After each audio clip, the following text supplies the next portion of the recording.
¿Te has preguntado alguna vez cómo manejar grandes volúmenes de datos de manera eficiente en tus aplicaciones? Imagina una estructura de datos que te permita insertar y eliminar de forma eficiente independientemente de la cantidad de datos que tenga la colección. En este video hablaremos sobre Linked List, una herramienta poderosa de Java que optimiza las operaciones de inserción y de eliminación. No te pierdas cómo esta estructura de datos puede transformar tu enfoque a la hora de solucionar un problema, a la hora de seleccionar la estructura de datos adecuada para solventar el problema en tu aplicación. Hola a todos, soy Julio Quintana y este es tu canal Quintana System Academy. Si estás buscando una estructura de datos que sea eficiente a la hora de insertar o de eliminar elementos, quédate en este video y lo descubrirás. Entiende Linked List para que sepas cuándo debes utilizarla y cuándo no tienes que utilizarla. Linked List es una estructura de datos lineal que, a diferencia de ArrayList, almacena en nodos específicos cada ítem de su colección, lo que quiere decir de que no es necesario de almacenar los ítems de manera contigua como lo hace el array o lo hace ArrayList. Por consiguiente, Linked List no necesita un bloque completo de memoria para almacenar todos los ítems de la colección. Tampoco necesitamos definir el tamaño al inicializar el objeto y cada nodo sabrá dónde está el posterior y el anterior a él. Java tiene dos principales listas enlazadas, que son la lista simplemente enlazada y la lista doblemente enlazada. Las listas enlazadas son aquellas que tienen la referencia hacia el próximo elemento o hacia el elemento anterior. Linked List, además de tener el dato útil, que es el dato que nosotros estamos intentando guardar en la colección, también tiene la referencia hacia el ítem siguiente o hacia el ítem anterior en caso de que sea doblemente enlazada. Linked List es una clase que implementa dos interfaces. La primera es list. Por ello, cuando veamos el ejemplo, se darán cuenta de que tienen métodos muy parecidos, con el mismo nombre, que los métodos de ArrayList. Tenemos la capacidad de acceder a través de un índice, tenemos capacidad de iterar esa colección, tenemos capacidad de agregar en esa colección a través de la implementación de la interfaz list. Linked List también implementa la interfaz deque. La interfaz deque es aquella que nos permite manejar esta colección como una cola o una pila. Estos son dos tipos de estructura de datos que veremos más adelante con más detalle. Veamos el comportamiento interno de Linked List. Como dije al comienzo, no es necesario tener un bloque de memoria contiguo, un bloque de memoria completo para todos los ítems de la colección. Es más, no necesitamos declarar cuántos ítems va a tener la colección cuando nosotros estamos declarando el objeto. Por ello, nosotros tenemos la capacidad de utilizar los espacios de memoria siempre y cuando representen por lo menos el espacio disponible o el espacio necesario para un ítem. Nosotros podemos utilizar espacios de memoria que estén en cualquier parte de la posición de la memoria.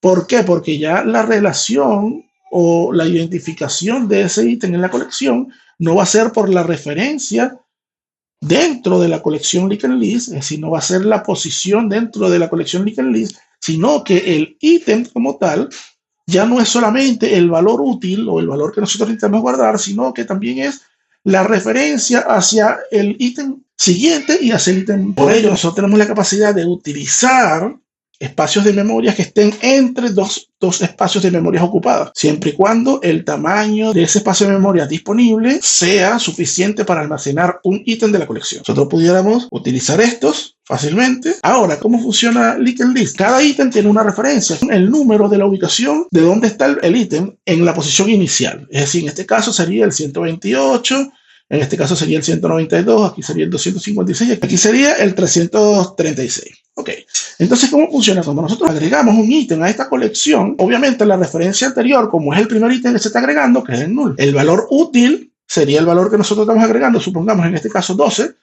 y la referencia siguiente, cuando es la primera colección, también queda null. Pero al agregar la segunda posición o el segundo ítem a la colección, él guarda el valor útil, que sería en este caso el 15. Al yo intentar agregar una segunda posición, yo tengo que hacerlo a través de la posición anterior. En la posición anterior yo voy a poder decir agrega uno nuevo, y esta posición nueva ya quedaría con la referencia de la posición anterior, que en este caso sería la posición 28. Ok, y luego de setear la referencia en mi mismo objeto nuevo de la posición anterior 28, setearía en la posición siguiente la posición de ese objeto nuevo, sería el 192, que sería esto. De esta forma, el ítem de la colección del valor útil 12, que es el primer ítem, tiene el conocimiento de cuál es el segundo ítem. Ahora, aquí una observación. Por ejemplo, si yo estoy, supongamos que aquí hay otra, vamos a colocar otra acá, que sería la 400, supongamos. Supongamos que yo estoy en esta posición. Esta posición solamente va a conocer quién es el siguiente y quién es el anterior a él. Es decir, de que esta posición, si yo estoy acá, en esta posición, ni esta posición, él tendría la capacidad de saber, porque yo solamente tengo la capacidad de saber quién es el siguiente y quién es el anterior a mí, que serían estos tres. Si yo soy este, bueno, sería este y sería este otro. Eso directamente nos entrega la primera desventaja, que es que si yo quiero ir hacia una posición específica, yo tengo que recorrer, supongamos, yo quiero ir a esta posición en específico, yo tendría que recorrer esta y esta para poder tener el valor de la posición. Podemos determinar entonces que esto sería una referencia, sería O a la N. ¿Por qué? Porque yo tendría, mientras más ítems en la colección tenga, más iteraciones tengo que hacer para poder llegar a la posición que necesito leer. No es como el array y el array list, que solamente colocan el ítem de la posición y con una fórmula matemática llegan directamente hacia la posición que queramos. Solamente colocando el identificador de la posición llegan al valor que quieran. Aquí no, aquí tendría que ir iterando uno a uno para poder acceder al valor. Ahora, para agregar nuevo, si es al comienzo o al final, sería O a la 1. ¿Por qué? Porque yo tengo la capacidad de saber cuál es el primero y el último. Cuando yo estoy haciendo las agregaciones de los ítems en esta colección, la misma clase, el item list, guarda cuál es el primero y cuál es el último. Entonces yo tengo la posibilidad de agregar en el último, que es como generalmente se agrega, dependiendo obviamente de la lógica que necesites resolver, el problema que necesites solucionar en tu programa. Pero generalmente siempre agregamos de último en la posición. Sería O a la 1. Ahora, si tú necesitas agregar entre el primero y el último, yo tendría la combinación de O a la N para llegar a la posición, como lo dije anteriormente, para leer, y luego O a la 1 para editar. Entonces, no es tan eficiente tampoco. Ahora hablemos de las ventajas y las desventajas. Si necesitas hacer inserciones o eliminaciones rápidas, esta podría ser una opción, ¿ok? Porque yo no necesito reordenar o crear una copia de ese arreglo con menos posiciones o con más posiciones para yo poder agregar un ítem a este objeto o para eliminar un ítem en esta colección. Así, no necesito. Yo simplemente, si yo quiero agregar un ítem aquí, supongamos aquí, yo lo que haría sería, llego hasta aquí para saber quién es el anterior y el siguiente de quien yo voy a agregarme. Llego hasta aquí, sé que el anterior sería este y el siguiente sería este, y creo una posición en cualquier sitio de la memoria, y lo único que tengo que hacer es setear la referencia siguiente a la anterior a mí para que sea yo el siguiente, y la referencia anterior al posterior al que quedaría conmigo. Es decir, quedaría de esta forma. Vamos a hacerlo de esta forma. Supongamos que vamos a agregar el valor 500 y esto va a quedar en la posición 444, 448, 448. Entonces, ¿qué sería lo que tendría que hacer? Yo tendría que recorrer todos hasta aquí, hasta uno más de mi posición, para yo poder saber en qué referencia está el posterior a mí y en qué referencia está el anterior a mí.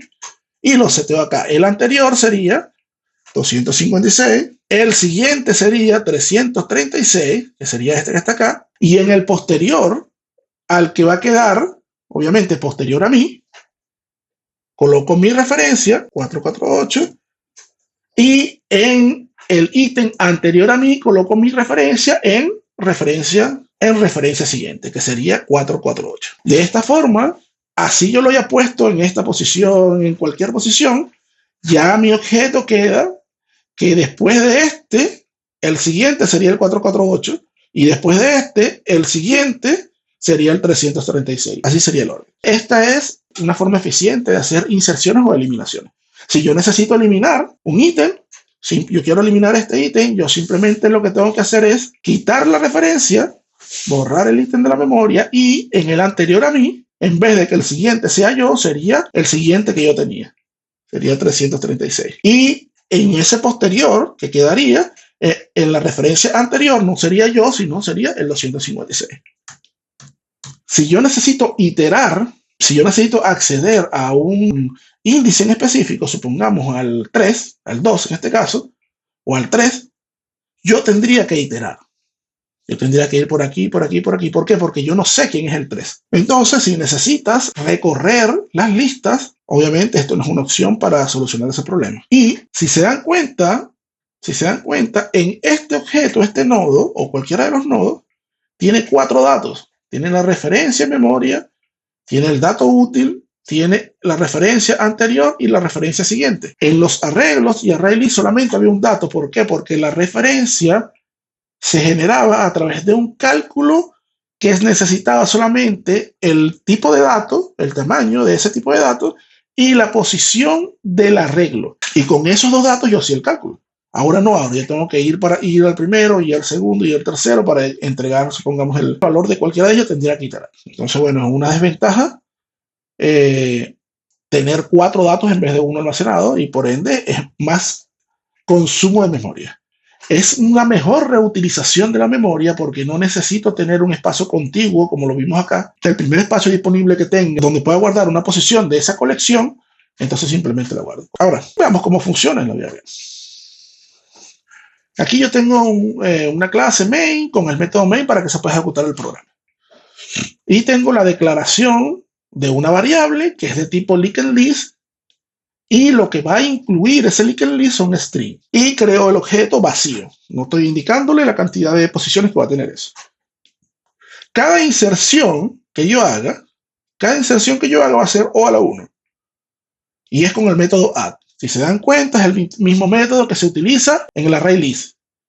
¿Por qué es el mismo método que se utiliza en el array list? Porque las dos implementan la interfaz list. Yo pudiera haber hecho esto. Es de la misma forma. Aquí solamente estoy utilizando polimorfismo. Estoy diciendo, mira, hazme una lista que tenga la implementación de array list.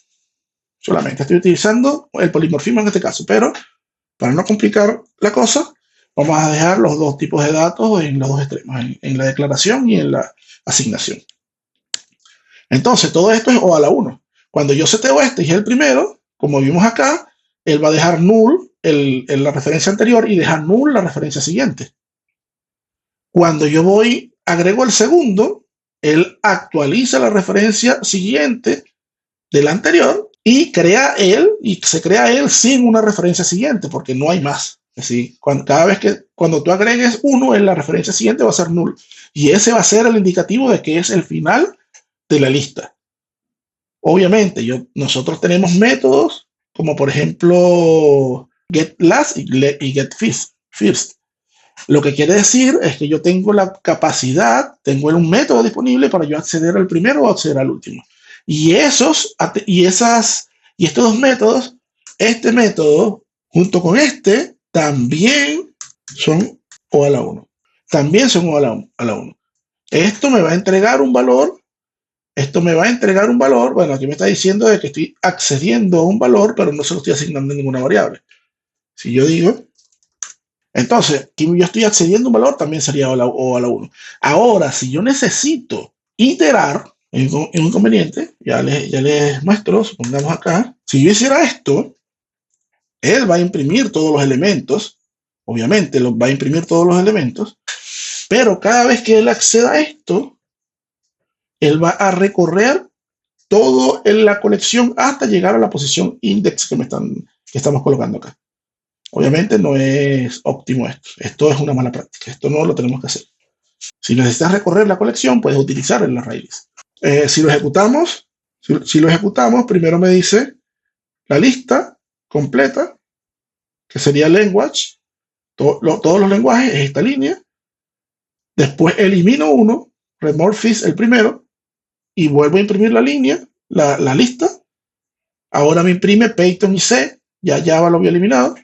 El índice 1 es C, que es esta línea, o get first, pudo haber sido, y me dice obtengo el primero, y luego el ciclo que tengo acá, que son estas dos, el índice 0 es tal y el índice 1 es tal. Este es el comportamiento de linked list. Ok, en conclusión, lo que tenemos que tomar en cuenta es de que si nosotros necesitamos agregar o insertar en una lista, entonces nosotros podríamos considerar utilizar linked list. Si nosotros queremos comportarnos como una pila o una cola, es decir, queremos tener ese comportamiento, forzar a la estructura de datos que tenga ese comportamiento, que no tengamos nosotros que hacer esa lógica, entonces esta es la ideal. Si nosotros necesitamos iterar nuestra lista o hacer composiciones con nuestra lista, crear otros objetos a partir de nuestra lista, o nosotros necesitamos hacer agregaciones, es decir, sumar, supongamos que sea numérico y queremos sumar todos, tenemos que recorrer allí